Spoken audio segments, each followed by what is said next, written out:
Everyone. Thanks for joining us on our weekly AJA Zoom event. My name is Robert Gregory. On the screen is also Dr. David Adler, the president of the AJA. As usual, if you'd like to ask a question, the best way is to raise your hand with the reaction button. There won't be any written questions today. Now, our topic tonight is both controversial to some and extremely timely. Many will remember that the first ever AJA talk was on the topic of, is radical Islam a threat? There was a concerted effort by some within other Jewish organizations to cancel the talk. But today, many will see the question has been answered. After the Islamist terrorist group Hamas attacked Israel, some radicals in Australia celebrated. Several extremist speeches at mosques were reported in the media. So what is the role of political Islam generally in the Israel-Hamas war and on Australian streets? Our guest tonight, Gregory Hearn, is the Australian Director of CSPII, the Centre for the Study of Political Islam International, which is an independent, non-profit research and educational organisation. Also, we want to thank the organiser of tonight, who wishes to remain anonymous. So thank you for joining us today, Gregory, and over to you for a presentation. No worries, thank you. I'll just do the share the screen. And I'd like to thank AJA for inviting us to be part of the program. I came across this a few months ago and kept it. It means an awful lot, especially with the work we do. AJA for inviting us to be part of the program. Okay, somebody's not muted. Let me just. Sorry.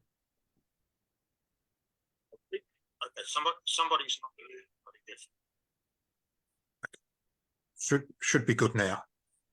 So we're okay to go? Yeah, okay to go. Okay.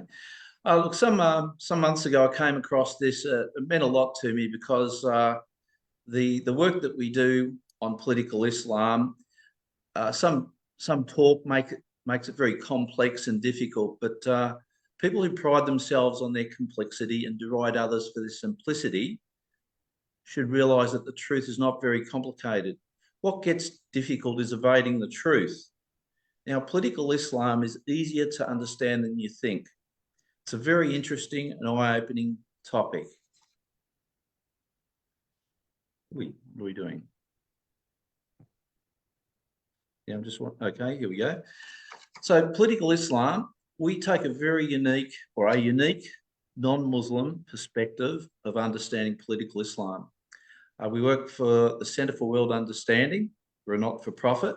My name's Greg Hearn. I'm the Goodwill Ambassador for the Centre for World Understanding. Centre for World Understanding is a platform, and we run off the Centre for the Study of Political Islam International, which is research and education. CWU is about education, research to religious and education type groups. So Islam, a lot of people say, oh, it's religion. It's just religion. Well, in part it is, but it's also an operations manual, rules, regulations, and a law and constitution. It's how one lives within a society. And it's also how the other group is managed, ruled, and subjugated. So our work's wholly and solely on the politics component, and I like to refer that as the roots of the tree. The roots of the tree are the doctrine, which is the politics. Now, how does this affect what's happening in Israel at the moment? What I've done here is a branch of a tree. That's a timeline. And we're looking at political Islam in Israel over the last 75 years. So what we'd like to do, we have a colleague of mine, Marcus Mosh Borganin. He's our Italian director, and he has experience living through the Yom Kippur Wars of 1973. And we'd like to ask Marco to join in, please. Marco, if you could tell us your experience.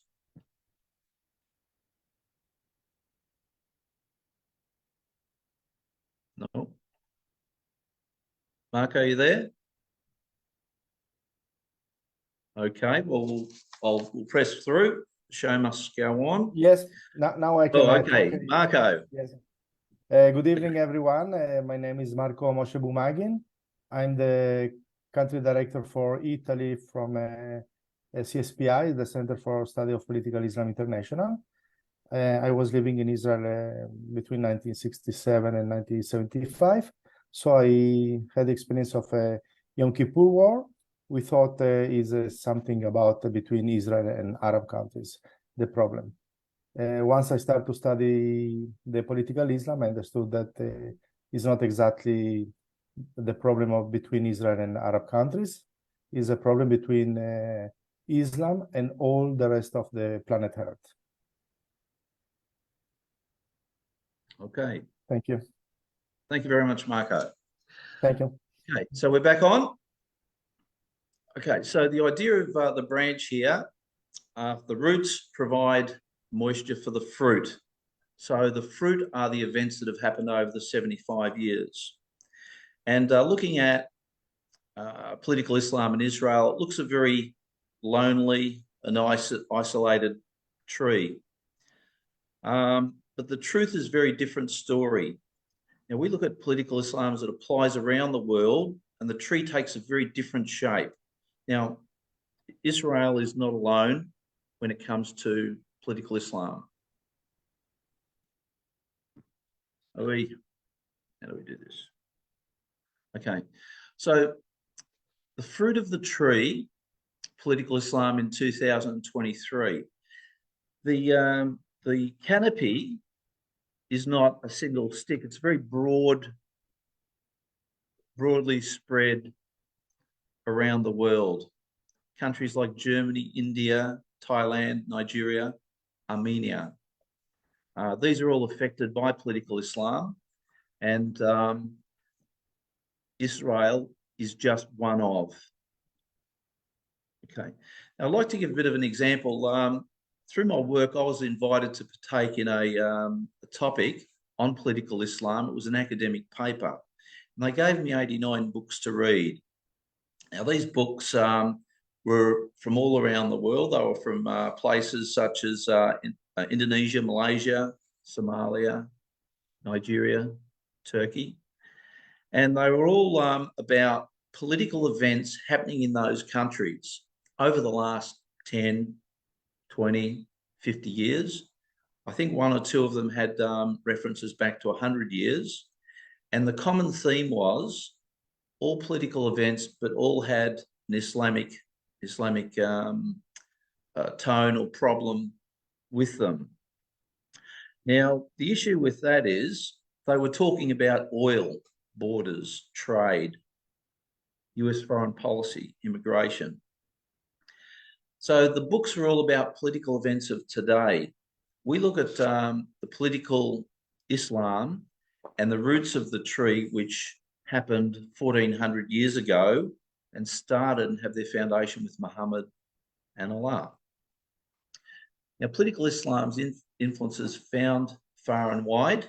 People say that it's contradictory, requires interpretation, it's difficult, and requires context.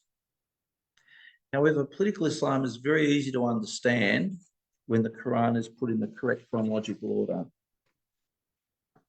There's two key issues. One is the Quran's not in the correct chronological order. Now, anytime I read a book, it's got introduction of some characters, a storyline, and a conclusion. The Quran, no, it's very, very different. The other is that it contradicts itself regularly. Now, through CSPII's work, we pull the story into the correct chronological order and make the story very, very easy to understand. The two experts that we use are Allah and Muhammad. Political Islam's representatives, they might be scholars, imams. If they agree with Allah and Muhammad, they're superfluous.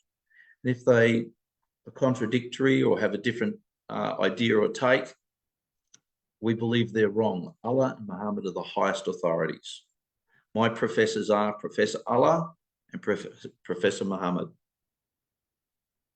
So the scientific method that we use is the use of the source text. The source text are the Quran, the Sirah and the Hadith. The Quran's Allah's perfect word, the Sirah Muhammad's biography, Hadith the stories and traditions.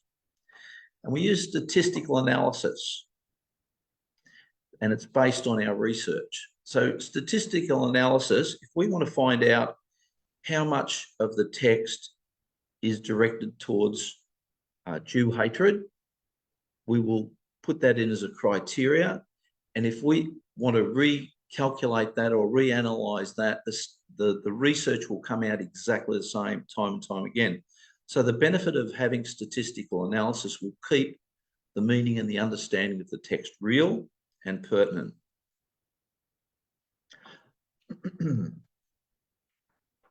Righto. So we've talked about reproducible results. Okay, so we've talked about chronological order and contradictory. Let's look at some examples. So the Quran, chapter 109 of 114 chapters, is at the end of the Quran, and chapter 8 is at the beginning, obviously.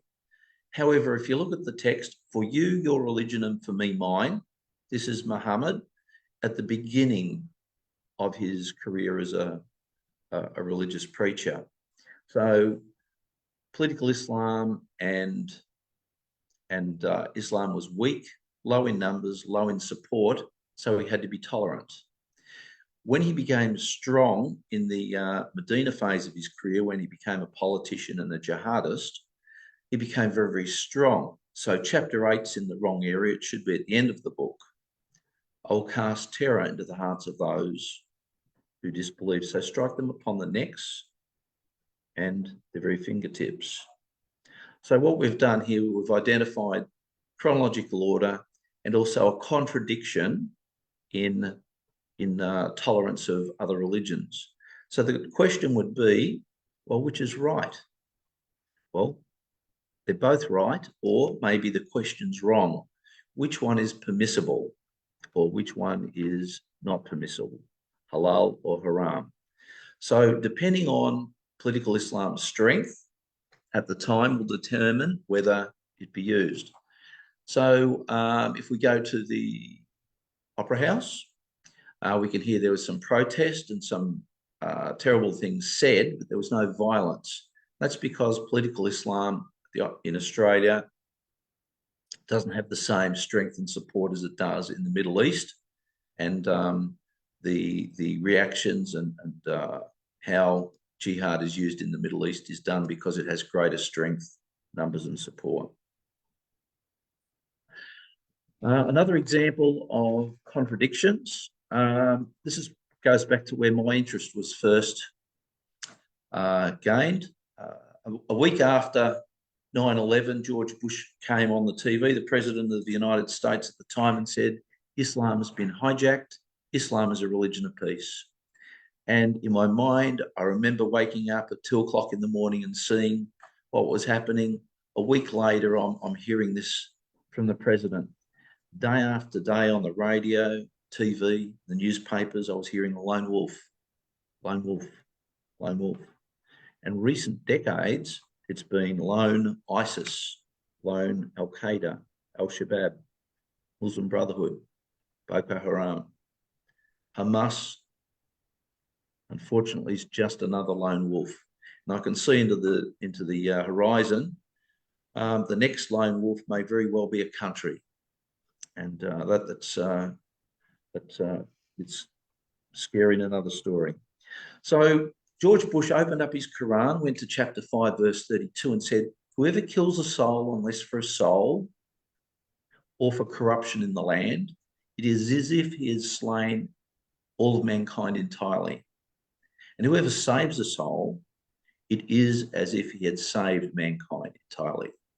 Well, from that I got human life is greatly valued, but still I'm getting this contradictory, my eyes and my ears, my brain are hearing different things. How do I work this out? So I was interested, I studied and read, but it wasn't until about 7 years ago, I came across CSPII, and it was pointed out, Quran, the very next verse, chapter 5, verse 33. The penalty for those who wage war against Allah and his messenger and strive upon the earth to cause corruption is none, but that they be killed or crucified, and that their hands and feet be cut off from other sides. So in the space of effectively what's about 6 sentences from 532 to 533, have this big shift in understanding. And I couldn't quite understand how Mr. Bush, his advisors, weren't able to pick this up. So that's another contradiction, a very, very famous contradiction now, and that's where I've been involved and how I've got involved. So we'll look at the doctrine. This is the roots of our talk. The Quran is the recitation of Allah. So Allah, through the angel Gabriel to Muhammad, spoke the words of the Quran. Muhammad collected the words, and they were later collated into the Quran. Now, the interesting thing about the Quran is it's got a lot of talk about Muhammad. It says that Muhammad is the perfect Muslim, the perfect example for all mankind. Not 2 or 3 times, it says it 89 times. It is really seriously shifting the example over to Muhammad. So how does that work? That's made of the perfect life, and the perfect life is called the Sunnah. Now, we've got 3 books. Those books are the trilogy. We call them the trilogy. That's our word for 3 books. The Quran actually makes up 14% of the doctrine. That's the size of the Quran, and that makes up 14% of the text. The Sirah is the biography of Muhammad, and that's 26% of the text. The Hadith, the stories and traditions, 60%. So to know political Islam, you need to know Muhammad, 86%, and Allah, 14%. So why is this all important for me? Why am I interested in this, or why should I be interested? Well, in the doctrine, there are four main characters. One is Allah, one is Muhammad, one is the follower of the Islamic doctrine. And they make up 45%, 49% of the doctrine. The kafir, the non-believer, me, 51% of the doctrine is about me. Now, well, that's interesting, but I want to know, is that good? Well, it's overwhelmingly bad, and that's why we need to know about it. The doctrine's incredibly coercive and violent towards the kafir, and the actions to do that are called jihad. Okay. Now, again, just to reiterate, the scope of what we do with our work is within the boundaries of this doctrine. Now, the doctrine is the basis, or the roots, I go back to the roots again, of Islamic law, and Islamic law is called Sharia, not Sharia law, it's called Sharia. And based on the Quran and the Sunnah, there is no freedom of religion, no freedom of speech, thought, art, no freedom of the press, no equality before the law, and dissenters are oppressed. So these are the types of things that are fed through the Quran and the Sunnah. Now, you might hear people say, oh, look, I don't go for Sharia. Sharia is not a thing for me. So if you don't like Sharia, you don't like the Quran. If you don't like the Quran, you don't like Muhammad. If you don't like Muhammad, you don't like Allah. Now, what's the outcome of that for you? Where do you fit if you reject Allah and Muhammad? This also brings about law into our country, and we're very small representative representation by political Islam in Australia, but we do have mosques and we do have halal food. And these are all, mosques are part of property rights, certainly not property rights of man, but property rights of political Islam, which are eternal.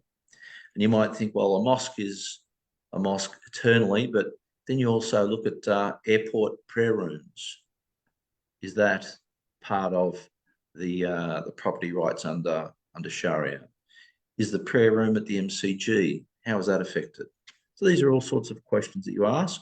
When we buy our block of chocolate at Cadbury, some of the money goes to halal and some of that money goes on to jihad to promote political Islam in a number of different ways. And that's a different type of presentation. Hopefully we'll be able to take that up again.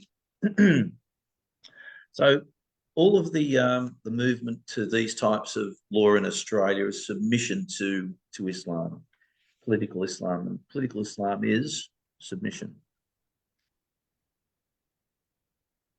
Okay, what's the goal of political Islam? Peace. That's pretty encouraging. So what does peace look like? Fight them until there is no more disbelief, until all worship is for Allah. But if they cease, there's to be no aggression except against the oppressors. So the goal is peace. Allah said, fight the kafir, whom he hates and despises, until all worship is for Allah. Peace is achieved by fighting, and peace is conditional. Now, once we surrender or submit, we have a peace which looks like a superior, which would be political Islam, and you would have an inferior, which would be the kafir. And you have peace as long as it suits the superior. But remembering Allah and Muhammad, their view of the non-Muslim. Okay. So the foundational doctrine of political Islam. We've talked about the roots. So we turn the tree upside down, we look at the roots. Political Islam's research and education is all here. The rules, the regulations, and the user manual, the law, the constitution for the kafir are easily understood and observed. So we're going to have a look at some different parts of constitution because we've mentioned it a few times. This is the Arab Charter of Human Rights. The top row here, you'll see, this is the Universal Declaration of Human Rights, UN. This is the United Islamic Declaration of Human Rights, 1981. This is the Cairo Declaration of Human Rights. We talk about things like equality, life. I don't want you to spend time on that, but I want you to just see the words that Islamic order, law of Sharia, Sharia prescribed reason, except as provided by Sharia, safety from bodily harm is guaranteed as right as by Sharia and Sharia. So what we see there is that human rights are fine as long as they comply with Sharia. This is the next one, talks about freedom of religion, freedom of opinion, etc. And again, we go through and look at the components here. Talks about Sharia, Sharia, Sharia. The interesting thing is that this document is made by the Human Rights Islamic Council Muslim World League. So it's not being hidden, it's being shared, and we need to understand where we are. Again, right. Okay, so that's the Arab Charter. What other countries have a constitution which has Islam, Sharia, has Allah and Muhammad? Well, this is the Republic of Iraq. And we can look through here. This is Article 2. Islam is the official religion of the state and is the foundational source of legislation. So it's a religion, but it's a foundational source of legislation, which is politics. No law may be enacted that contradicts the established provisions of Islam. Okay. Down the bottom here, we talk about the Arab League. Now, the important thing about that is there are a number of Islamic countries who have constitutions that do not include Sharia, Islam, Allah as a reference, but they do have the Arab Charter.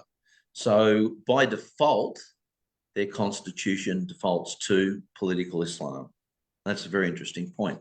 So throughout the Islamic world, all of the constitutions, one way or another, or by default, all refer back to the foundation or the roots of political Islam. It's very crucial in understanding how political Islam works.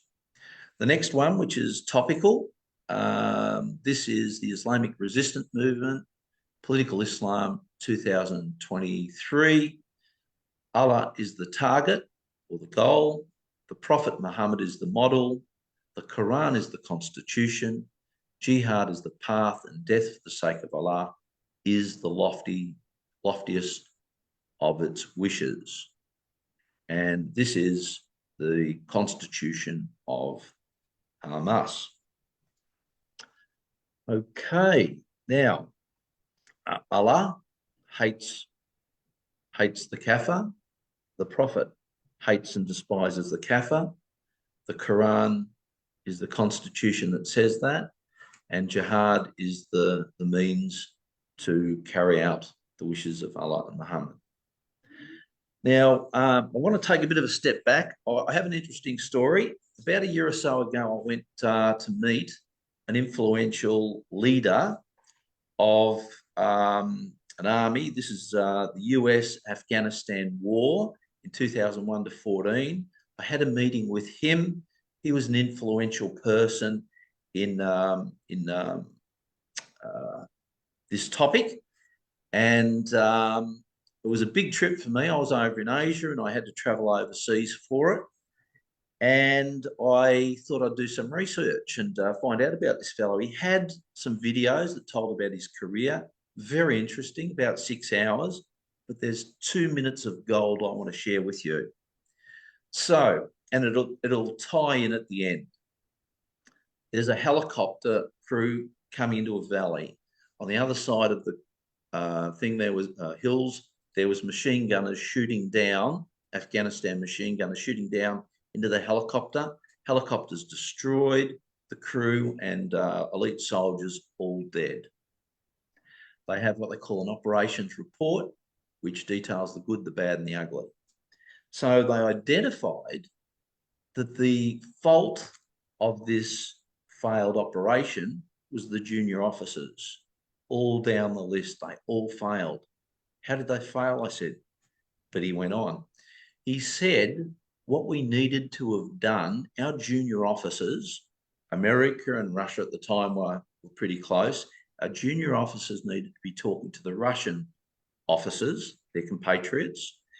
And the idea was 10 or 15 years earlier, Russia was at war with Afghanistan. And Russia had helicopters go down into the very same valley. And they had soldiers in them. And Afghanistan had machine gunners shot into the top of the helicopter, destroyed the helicopter, killed the crew. It was all there. It should have been picked up. It wasn't. And he leant forward on his podium and he said, we should have read the book. And that's about the story of if you don't pay attention to history, you're doomed to repeat it. He said it. He said it exactly right. It was here. So from that, I thought, yeah, well, that's exactly right. And here we have the doctrine. It says exactly what it needs to say. It says, fight the Muslims and the Jews, and the Jews will hide behind stones and trees, and the stones and trees will say, there's a Jew behind me, come and kill him. It's in the book. It's really, really clear. So this is why Centre for World Understanding and CSPII. It's very, very important. Okay, so political Islam, connecting with today. We all have families and hopefully futures for them, communities and civilizations which we value greatly. Political Islam has great effect in law, politics, finances, education, media, military, social and religion. All of those areas are impacted by political Islam in one way or another. Now, 120 years ago, big industries in Australia used to be horseshoes and saddles and hay. And I'm thinking the next 1, 3 and 5 years, political Islam will become the great, most necessary profession or industry in Australia. Currently, there's no degree on political Islam from the non-Muslim point of view. There's nothing. With Centre for World Understanding and CSPII.org, this could become a reality, and Centre for World Understanding could put you at the very pointy end of knowledge on this extremely important subject. Now we'll have a talk about the correct use of words. Question, is Islam a religion of peace? Let's pull the sentence apart and break down the words. Islam means submission. Is submission peace? Okay, so again, we go back to submission means that you have a superior and inferior, and what you have to play one of those parts, or two people have to play one part each.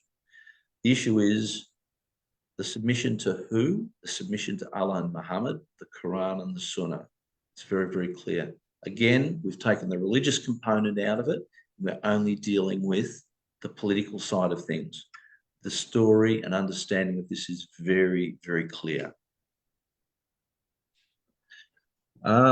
Related to this are the relationship between the followers of the Islamic doctrine and the Kafir.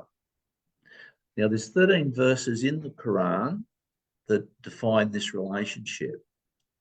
Now, I've chosen the smallest one, but we have another 12 verses in our website, and they're all collated, so they're one after the other in a PDF. Choose not disbelievers for your friends in place of believers. Would you give Allah a clear warrant against you? How does this play out today? Okay, so we're looking at Israel. What happened in Israel? From what I understand, this is from the different type of news I've heard. When the jihadists came into the kibbutz, they knew where the young men were. They knew where the safe rooms were. They knew who had a gun. They knew where the women were. It was all laid out for them. Their intelligence on the area there was all fed back by operatives who were trusted and treacherous and betrayed the friendships for the benefit of jihad and the promotion of political Islam. Okay. So what happened on the news? Okay, how did the information get passed down? And you think, no, surely our friends wouldn't betray us. But here's the doctrine that spells it out. Allah's hatred manifests itself in the doctrine of political Islam. It says that Kafir can be treated courteously, but it also says they can be mocked, disgraced, punished, plotted against, terrorized, deceived, made war on, beheaded, mutilated, annihilated, killed, deceived, crucified, and murdered. Now, Allah's hatred against the Kafir, where does that come from? Where does it come from? Well, it's the greatest crime under political Islam is the denial of Allah and Muhammad. When you deny Allah and Muhammad, you are committing effectively blasphemy. Every morning you wake up and you do not praise Allah and Muhammad, you are committing the greatest crime. Allah Muhammad is very clear of the hatred for the non-Muslim. In our website, CSPII.org, it has some documentation about Jewish content. Now, I mentioned earlier on, what does it say about the Jews? We want to use our methodology. How much of the doctrine is about the Jew? The number of words in the total doctrine are 1,069,064. How much of the doctrine is about Jew hatred? It's 99,810. That works out to be about 9.4%. It's a big proportion. To give you some kind of context, Adolf Hitler's Mein Kampf, don't need to say any more than that. That book had Jew hatred in it as well, and that was 7.4%. So from political Islam's view, Jew hatred is much more severe. The reasoning behind that is because when Muhammad went to Medina, he wanted to embrace the Jews and bring the Jewish community into political Islam with him. They refused him. He argued with them. When they refused him, he killed them, subjugated them, chased them away, or killed them. And the Jew hatred has fed into the political Islamic doctrine from that time. And all of the hatred towards the Jews is all of the latter part of the doctrine. So political Islam is about dividing the world into two different groups, into those who believe in Muhammad and Allah and those who do not, the Kafirs. What about the Crusades? Tell me about the Crusades. Well, the Crusades were between Muhammad's life and 1920. There's a record of all of the battles. They're in our website again. There's a list, the year, who it was against, details of each of the battles. And there's 557 jihads. Now, the Crusades happened over a 200-year period, and we have to understand what the causality, why did the Crusades happen? Well, for hundreds of years, political Islam was dominating, killing, mutilating, destroying Christian, Arabic communities across the top of Africa into the Holy Lands, and they cried out to the Pope in Rome, said, please help us, please help us. They sent armies from Europe into the subcontinent there. It's the first time that armies traveled from one continent to another to help an ally.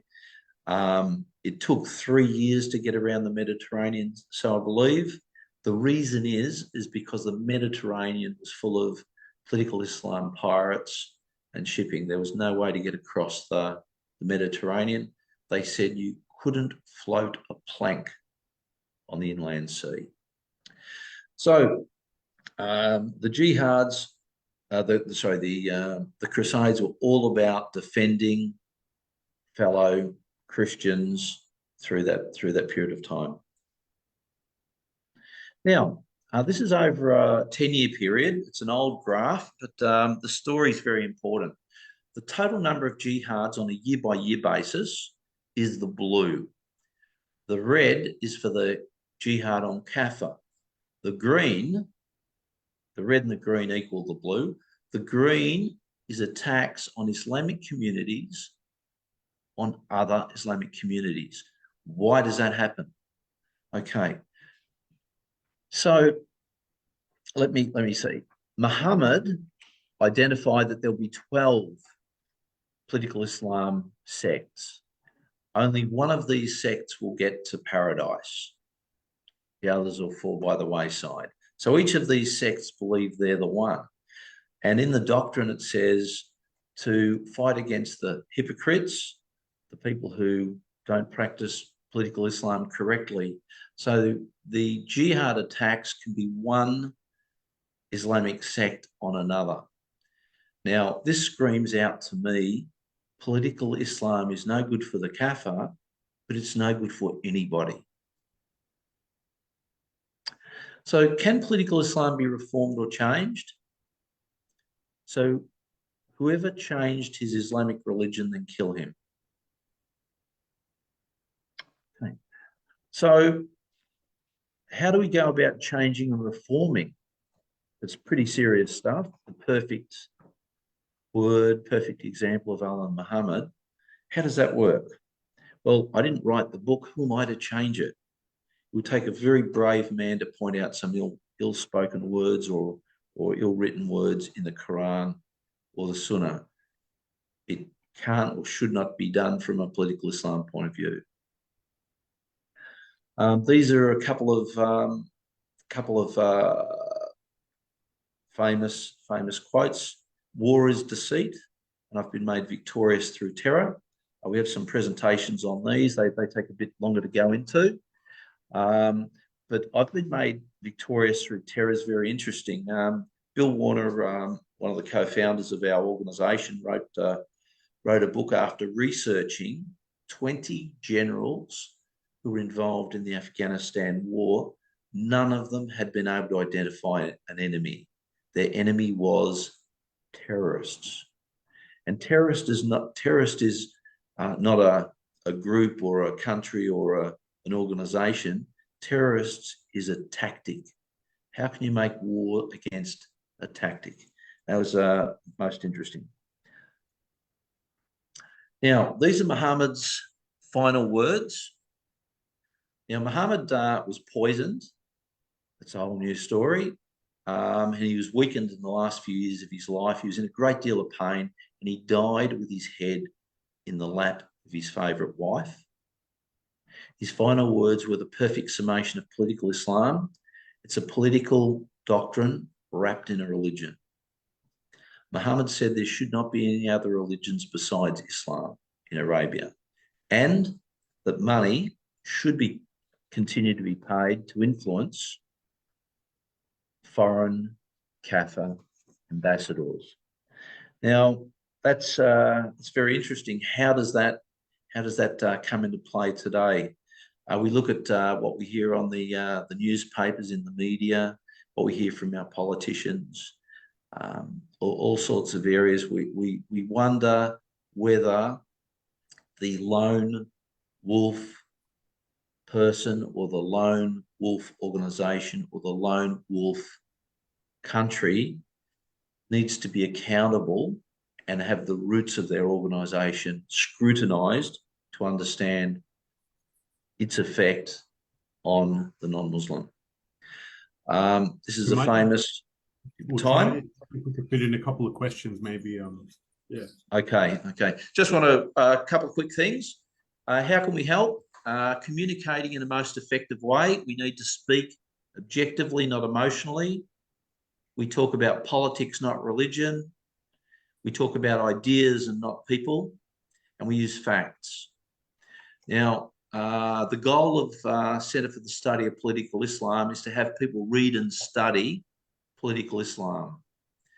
Our goal is to educate the world. We need to have 10% of the population with the correct knowledge on political Islam to help save our civilizations. Centre for World Understanding needs an audience.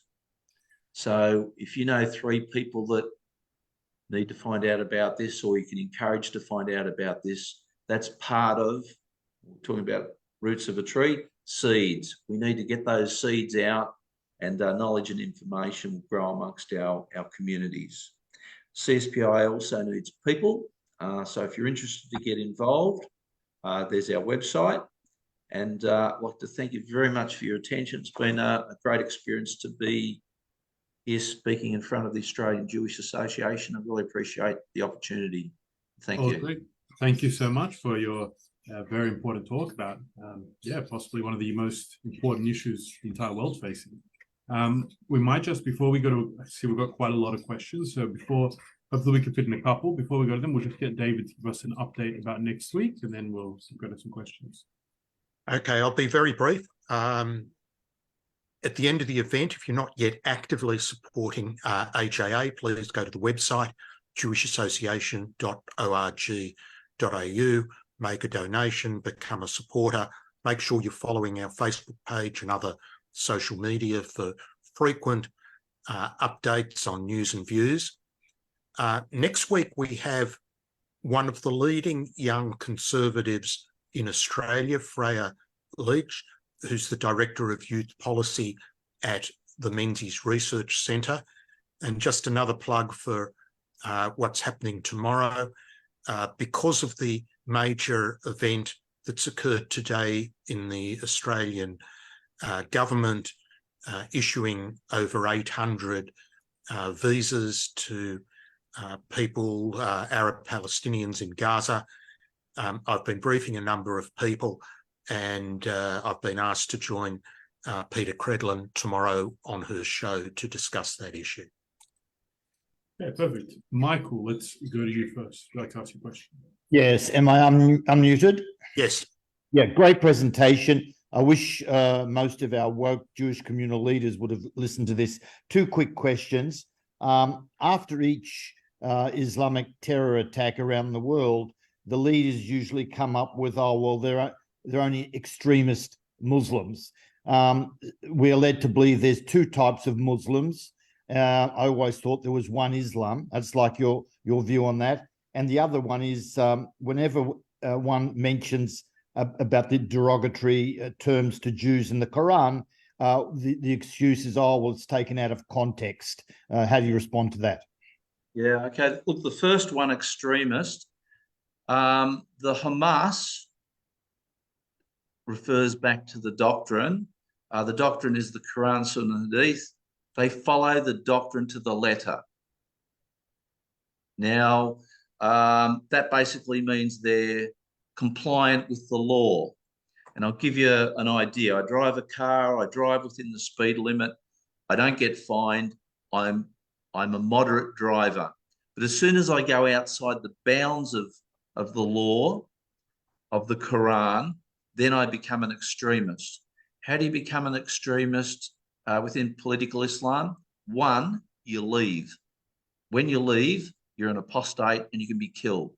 So the actions of jihad within the boundaries of the doctrine are not extreme. They're indeed moderate.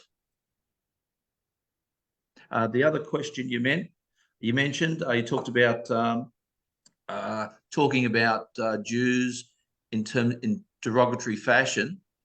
Well, 51% of the Quran is about not only the Jews, but the Kafir as well. So the Jews aren't on their own. The Jews are part of the Kafir community. The Kafir community is Jews, Christians, Buddhists, Hindu, atheists, whoever else. So the doctrine is very, very clear. And when people say that it's derogatory, well, you really need to be able to have the stuff that backs it up and says, well, it's really, really clear. We have a book. It's a promotional item. It's a PDF soft copy. That's available to anybody who writes off an email to us. That can be done through the website. And that will give you great ammunition to be able to have that conversation with people who say interpretation, context. Thanks very much for the question. I hope that answers for you. Perfect. All right, next up we've got Alan. Would you like to ask your question? Hello, Alan. That's it now. Somebody was muting me. Okay. Thanks, Robert. Greg, we seem to be seeing something of an alliance between the political left and Islam, which on the surface would be rather strange to understand. Have you got any thoughts about this, and how do you marry these two ideologies together? Okay. As soon as we start going outside our scope, it's like a never-ending story. And no disrespect, it's an area that we don't get involved in because it becomes tricky. It can take you to all different types of areas. It's a bit like trying to build a platform on a mountain of popcorn or custard. If you're having a conversation about the left and you've got your platform in here and you're making some headway, and then they'll start talking about immigration. So you move your platform and the popcorn or custard drops down. It becomes a big mess. What we do is we stick to the roots. The roots have got the full story and it answers every question and objection. Thanks. Does that answer your question there, Alan? I hope it wasn't too hard. No, it does. It does to a bit. So, but thanks anyway. Look, it's a difficult issue and requires a lot of discussion. But thanks for that answer. Yeah. Well, the point I want to make there is that the roots, the doctrine, gives all the answers. Mm. Before you worry about the fruit on the tree of left and right and all this sort of stuff, understand what the roots are. If you take a tree from Melbourne and put it in Israel or Africa or Sweden, the soil, the climate, the water will all impact on the fruit. The fruit will be a little bit drier, softer, sweeter, sour. What we have to do is understand the roots, and everything else makes sense. All right, next question. Thank you. Hello. I think it was me. Yes. Yeah, Hello. thanks. Greg, very, very interesting. Now, Right. if the only options are apostasy or submission, then really the only option is the elimination of Islam, correct? No, that's not an area that we make comment on. What we do is we provide education on the topic, and what that means is that wiser heads than us, decision makers, our leaders who we elect, they need to find out about what the risks are and how. Sorry, they need to find out about the doctrine so they can make the right decisions. There are a number of types of things that can be done. They're above my pay grade, but we don't get into making recommendations at a mum and dad level. Our role is to be able to educate people so they can speak to their leaders in their communities, religious, law, et cetera, et cetera. So we don't actually say that, I'm sorry. But thank you for your question. Yeah, let's see if we can get through a couple more questions. Debbie, would you like to unmute and ask your question? Okay. Muslims who are friends of ours just being not religious. Yep. Okay. Good point. In a society, there's a principle called Darura, least resistance. When they move to when the Islamic community move to a new community, they can let their practices down, and that's fine. I sort of think back to times when there was war in Australia, probably Vietnam War. They had what they called conscription, and what that meant was when there was a war, you got called up for conscription. When you joined the army, you're accepted in. But if you said no way, no, you'd be in jail. Under Islam, if you refuse political Islam, you refuse to be involved in that, you'll be in the queue, and they'll say, well, look, you're in the jihad, and you say, oh look, no thanks, so I'll do something else. Next in line, oh look, I've just rethought my view, I'm in. So a person who is not so strong on the matter, not so strong on the matter of political Islam, when it comes time to be asked, are you in or out? There's no middle ground. It's very, very severe and very, very straight. How's that sound? Sounds perfect. Yeah, that makes a lot of sense. All right, we've got a guest this week. Anne, would you like to unmute and ask your question? Okay, so in Quran, Surah 9, verse 29, it talks about, fight the people of the book, Christians and Jews, unless they pay the jizya with willing submission. My question is, how much is the jizya? And the second question I have to ask is in regards to the, I think it was Tears of Jihad, about 270 million victims from jihad. Now, is there like a list of genocide? Because they always refer what's happening in Gaza as a genocide, but is there like a list of genocides that Islam has committed over the last 1400 years that I can reference, and not just the conquest? Okay. Well, first one, the jizya, how much? That came about when Muhammad was conquering Medina. He was destroying and chasing away all of the different tribes, but he was building a strong and powerful army. And he worked out, I need tradesmen, businessmen, storekeepers, cooks, all these types of people. And he said, look, I'm going to let these people live if they want to live. But, well, first of all, they can convert to Islam. But if they don't convert to Islam, they have to pay a jizya. And my understanding of the jizya at that time was 50%. Now, that's pretty, and I've heard it said that the jizya is a protection tax, a protection against other people or other tribes coming to attack. Muhammad's army would protect you from them. But from what I understand, it's more along the lines of protecting you from Muhammad's political Islam community.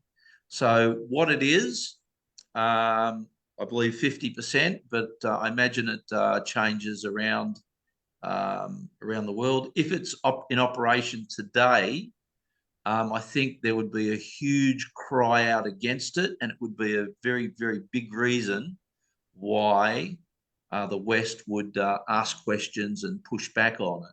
So that would be a very good reason why it's not practiced so much at the moment as protection against Western Christian Judeo nations asking hard questions on the topic. Hope that's okay, Anne? Yeah, that's perfect. Yeah, and as David said in the chat, it sounds like mafia protection money. It sounds a bit similar. We've had a few questions in the chat asking, will there be a recording? So yes, as usual, AJ always in the following email, which is on a Friday, we send out a recording. So make sure you're subscribed to the email list. There's a link in the chat, or you can go to the AJA website, jewishassociation.org.au, and subscribe there to make sure you get the emails and the recording. But Greg, I want to thank you so much. It's been a very interesting. Just one thing. The CSPII.org education and research is unique. We're just starting out, and we do need an audience, and I hope people can support us, either help getting on board or providing us an audience, because we really do need to get the word out. And you'll see our way of, we don't wave flags or bang drums. We're very reasonable. So really appreciate you guys' support tonight, and thank you very much for having me. Sorry, Robert. I just wanted to. No, I think you are very reasonable, and I think you'll find a lot of support from the people watching this. You can definitely, I think, count on that. Want to again thank the anonymous person who organised this talk. Thank you as well to Marco for your contribution as well, and thank you, Greg. Encourage everyone to check out CSPII and learn some support. Thank you everyone for joining us tonight. I look forward to seeing you all next week. Good on you. Thank you very much, guys.